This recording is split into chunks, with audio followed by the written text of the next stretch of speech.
आइए जानते हैं आज के प्रमुख अंतर्राष्ट्रीय खबरों को, लेकिन उससे पहले एक नजर हेडलाइंस पर। सोनम वांगचुक की हालत कैसी है, सेहत की जांच करने वाले डॉक्टर ने क्या बताया।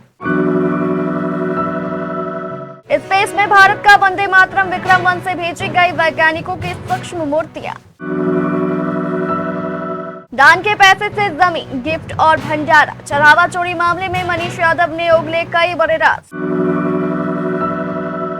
यूपी बिहार समेत 13 राज्यों में मूसलाधार बारिश का अलर्ट। अमेरिका से जंग के बीच ईरान में होगा तख्ता पलट।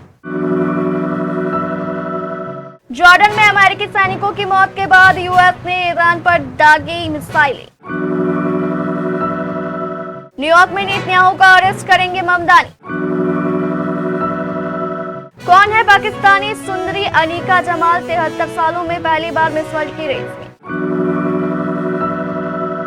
आर्टिकल 370 के लिए यामी गौतम और स्वतंत्र वीर सावरकर के लिए रणदीप हुड्डा को मिला नेशनल अवार्ड। और 39 साल के मेसी और वर्सेस 19 साल के Yamal, FIFA world cup final में अर्जेंटीना स्पेन की महाटक्कर।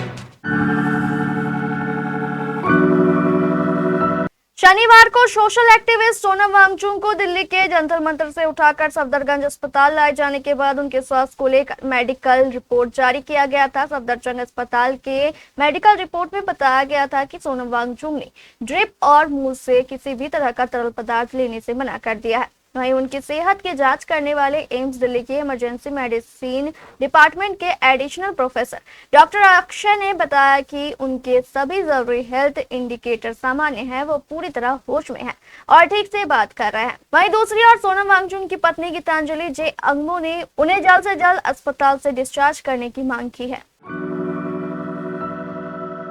भारत ने शनिवार को अंतरिक्ष के क्षेत्र में नया इतिहास रचा। हैदराबाद की निजी कंपनी स्काई रूट एरोस्पेस का पहला ऑर्बिटल रॉकेट विक्रम 1 अपने पहले ही मिशन में सफल रहा। इस लॉन्च के साथ भारत उन चुनिंदा देशों में शामिल हो गया जहां निजी कंपनियां अपने दम पर रॉकेट बनाकर उसे पृथ्वी की कक्षा यानी ऑर्बिट तक पहुंचाने में सफल हुई है। विशेषज्ञों का मानना है कि इससे भारत के लिए स्पेस सेक्टर के ग्लोबल मार्केट में दरवाजे खुल सकते हैं, रोजगार और निवेश के नए अवसर पैदा हो सकते हैं। प्रधानमंत्री नरेंद्र मोदी ने कहा कि यह देश के लिए ऐतिहासिक पल है। इस मिशन का नाम मिशन आगमन रखा गया। पीएम का वंदे मातरम लिखा पोस्ट कार्ड भी स्पेस में भेजा गया है। राम मंदिर चढ़ावा चोरी मामले में अब और बड़ा खुलासा हुआ है। पुलिस पूछताछ में आरोपी मनीष यादव ने राम मंदिर के चढ़ावे में चोरी की बात स्वीकार की। मनीष ने कहा कि नौकरी लगने के कुछ समय बाद ही उसने चोरी शुरू कर दी थी। पूछताछ में टिन्नू यादव की भूमिका का भी खुलासा किया गया और बताया गया कि चोरी की जानकारी उसे दी जाती थी। चोरी के पैसों का इस्तेमाल भंडारे कराने, महंगे उपहार खरीदने और जमीनों में निवेश करने की बात सामने आई। पुलिस ने आरोपियों के करीबी रिश्तेदारों से पूछताछ कर निवेश से जुड़ी जानकारियों का सत्यापन शुरू किया। अदालत से मिली 39 घंटे की पुलिस रिमांड के दौरान टिन्नू यादव और मनीष यादव से कई चरणों में पूछताछ की गई। सूत्रों के अनुसार टिन्नू ने स्वीकार किया है कि उसी ने मनीष की नौकरी लगवाई थी और चोरी की पूरी जानकारी उसे रहती थी। गर्मी और उमस से लोगों को जल्द ही राहत मिलने वाली है। मौसम विभाग ने 19 जुलाई को ताजा अपडेट जारी किया है, जिसके मुताबिक यूपी, बिहार, उत्तराखंड, हिमाचल प्रदेश, जम्मू कश्मीर, पश्चिम बंगाल समेत 13 राज्यों में रविवार के दिन झमाझम बारिश होने की संभावना है।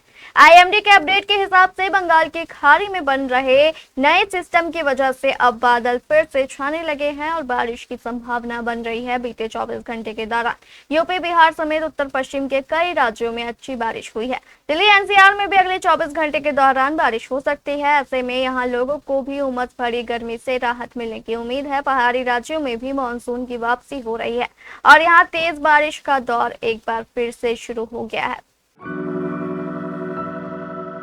ईरान के सर्वोच्च नेता अली खामेनेई की मौत के बाद देश में राजनीतिक अस्थिरता गहराती जा रही है। नए सर्वोच्च नेता मुज्तबा खामेनेई की लगातार सार्वजनिक गैर मौजूदगी ने सत्ता को लेकर अटकलों को तेज कर दिया है। इस बीच कट्टरपंथी धरे राष्ट्रपति मसूद पेजेशकियान, संसद अध्यक्ष मोहम्मद बागेर गालिबाफ और विदेश मंत्री अब्बास अरागची पर अमेरिका के साथ समझौता कर खामेनेई की नीतियों से समझौता करने और सत्ता पर कब्जा करने की साजिश रचने के आरोप लग रहे हैं।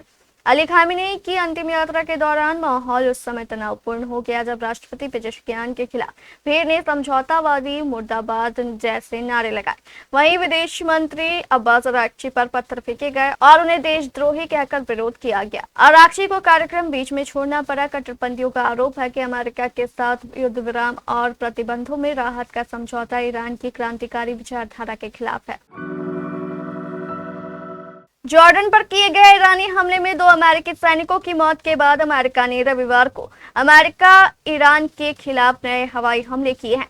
ये हमले लगातार 8वीं रात हुए हैं। अमेरिकी सेना की सेंट्रल कमांड सेंटकॉम ने बताया है कि राष्ट्रपति डोनाल्ड ट्रंप के आदेश पर ये हमले किए गए। सेंटकॉम ने एक्स पर कहा कि अमेरिकी राष्ट्रपति डोनाल्ड ट्रंप के आदेश पर किए गए ये हमले हॉर्मुज़ जलसंधि मध्य में वाणिज्यिक जहाजों को धमकाने की ईरान की क्षमता को और कम करने के लिए डिजाइन किए गए थे।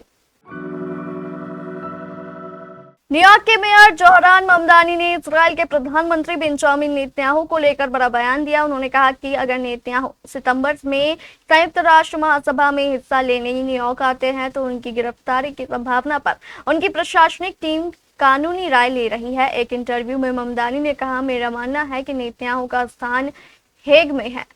अंतर्राष्ट्रीय अपराध न्यायालय ने उनके खिलाफ वारंट जारी किया है और कई लोग उन्हें युद्ध अपराधी मानते हैं। पाकिस्तान ऐसा देश है जिसने 73 साल के इतिहास में कभी मिस वर्ल्ड प्रतियोगिता में हिस्सा नहीं लिया, लेकिन मिस वर्ल्ड फेस्टिवल के 75वें एनिवर्सरी एडिशन में यह देश इतिहास रचने जा रहा है। 24 साल की अनिका जमाल वियतनाम में होने वाली मिस वर्ल्ड प्रतियोगिता में पाकिस्तान का प्रतिनिधित्व करने जा रही है। पाकिस्तान के इतिहास में यह पहली बार होने जा रहा है कि अनिका को लाहौर में आधिकारिक तौर पर मिस वर्ल्ड पाकिस्तान 2026 का ताज पहनाया गया। पाकिस्तान की मिस वर्ल्ड प्रतियोगिता में भागीदारी कट्टरपंथी इस्लामिक गुटों को नाराज कर सकती है। अनिका के रूप में पाकिस्तान पहली बार मिस वर्ल्ड ब्यूटी पेजेंट में आधिकारिक तौर पर हिस्सा लेने जा रहा है। इस्लामिक देश पाकिस्तान के लिए यह इतना आसान नहीं होगा। यहाँ लड़कियों का मॉडलिंग करना बहुत ही मुश्किल भरा है। इस तरह के फैशन शो को अक्सर ही दक्षिणपंथी गुटों का विरोध झेलना पड़ता है। अनिका इस प्रतियोगिता में भाग लेकर इस्लामिक कट्टरपंथियों के निशाने पर आ सकती है। 72वें राष्ट्रीय फिल्म पुरस्कार की घोषणा कर दी गई है। इसमें रणदीप हुड्डा की फिल्म स्वतंत्र वीर सावरकर को best debut film of a director का अवार्ड दिया गया है। यह बायोपिक ड्रामा हिंदुत्व विचारक विनायक दामोदर सावरकर की कहानी है।